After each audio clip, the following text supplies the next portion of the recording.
Finally চলে এলাম এয়ারপোর্টে। আমি তো ভাবতেই পারছি না আমি আজকে প্রথম প্লেনে উঠবো। ও মা, কতদিনের স্বপ্ন ছিল এই জায়গাটাই আসবো। কত ভিডিও দেখেছি, সবাই এখানে এসে ফটোশুট করে। আমিও আজকে ফটোশুট করে যখন দেব না স্ট্যাটাসে, সবাই হাঁ করে দেখবে। সবই তো ঠিক আছে, কিন্তু আমাদের লাগেজগুলো জমা নিয়ে নিল। আমরা ওখানে পৌঁছে ঠিকঠাক লাগেজ পাবো তো? আর ফাইনালি বাবা প্লেনে উঠে পড়লাম। উফ, কিন্তু একটাই আমার টেনশন হচ্ছে, যখন প্লেনটা উড়বে যদি আমি মাঝ রাস্তায় ভেঙে পড়ে যাই তখন কি হবে? তখন আমি কি করে বাঁচবো?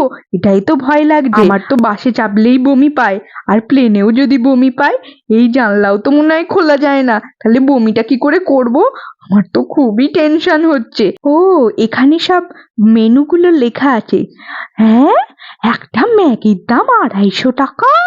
বাপরে বাপ, প্লেনে উঠে ভেবেছিলাম কিছু খাবো।